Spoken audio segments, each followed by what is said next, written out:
Hi, this is Aaron Booker from Varvid.tv. I'm here at WPC 2010 with Susan Bradley. So what does the SBS Diva see as some of the critical things that partners should be aware of and some of the things to maybe not overreact to from here at the conference? Right. Well, we're sitting in front of the booth of one of the things you should not overreact to and in fact should embrace, and that's the reinvestment in the SBSC brand and logo. There was a little bit of concern, as we all know, hearing some rumors about what might occur to the Small Business Specialist Competency and Program, and you're hearing loud and clear from here that they're keeping that brand.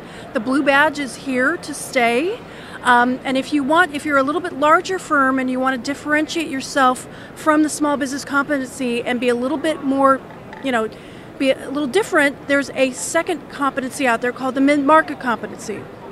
So my big takeaways from coming to WPC was the SBSC logo is here, it's staying, and if you want it, and I hope all of you people that do have the current one will go out and get re-upped, as I did, on the new one. The exam is doable. The exam is a reasonable one. It does not give you the dumb marketing questions like we've had in the past. So it's a very doable competency, and it just gives, so many people say, well, what does it give to my customers? To me, it's a branding thing. It's a marketing thing. It says to your customers that I'm invested and I'm serious about small business. Well, and it's time to update credentials for SBS 08, and now with SBS 7 and Aurora on the horizon, you're a smart VAR if you take advantage of this opportunity to get your credentials before it changes again. You got it. And especially now when some people are also kind of reacting to, all this cloud, and some of my customers, they're going to be over my dead body to go to the cloud, and don't overreact so much to the cloud that we keep hearing so much and sometimes get too much of. I think the takeaway for me this time, and I haven't necessarily been getting it from the bombers in the audience, I've been getting it from the rank and file general managers that say, you know what, the real message people should take away is we've got the on-premises, and that's the SBS V7. So if you've got that customer that says, over my dead body will my data go out in the cloud, but if you've got somebody who says, you know what, I'm okay with some of that stuff going up into the cloud, especially Exchange. You've got Aurora now, the beta's coming up. In August, that beta will be coming up. So definitely, if you want to have mixtures of things, we're not just all on the premises anymore. We should have the ability to have a smorgasbord of opportunities out there. Look at the different products that are coming out. And that's what Microsoft's big message to me was, okay, we've got the premise for you. If you want to do a mixture, we've got that. If you want to do all cloud, we've got that. So whatever you need, they're coming up with solutions for you.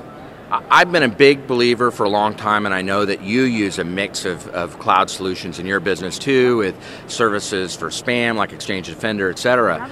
But you look at this cloud hybrid solution from Microsoft with Aurora, and I really see that as a truly revolutionary product. It's the first of its kind from a major vendor. Right, true. I mean, and you can see all of the vendors are kind of stepping up their game and realizing that there's things that we just don't want up there in those nice, fluffy, white things, that we want some things down here. And our line of business vendors also have some things that we just have to have close at hand.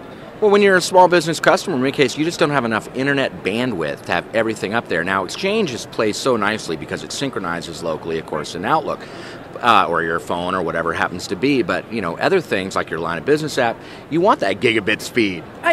I will be the first, and for those that read my blog, my rants about this. Literally right across the street from my office is the Comcast business office. Sure. Is there Comcast in my area?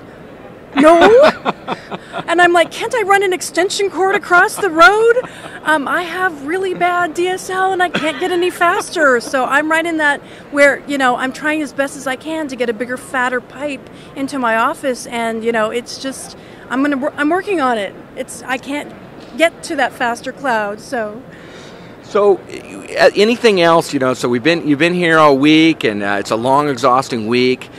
You feel like you've been able to make new relationships and build new connections with people while you've been here. For those that, come to WPC, what's the value of that coming here? It's the grabbing of the business cards in the vendor booths. It's the talking one-on-one with people. I have missed 3 sessions that I really wanted to go to, but I went, oh well, and then I went to the booth and talked to the people that gave the presentation. So it's one of those things where don't come for the sessions. Yep. Sorry to the presenters who take all that time and energy to do those PowerPoints. Forget that. Come for the discussions. Come for the yellow booth. And thanks to Mark Kroll and the Autotask people for sponsoring that. The SBSC yellow booth was here. It's talking to the guys over in the BPOS experts booth. It's talking to you. So I mean, it's definitely not for the presentations. It's people and relationships still matter. Yes, you got it. Yep. I love taking what it was a virtual relationship for us, and we met at conferences. And I think it was SMB Nation where we first met. But it's just been great getting to know you over the years, and I look forward to seeing you next year in Los Angeles. I will be there.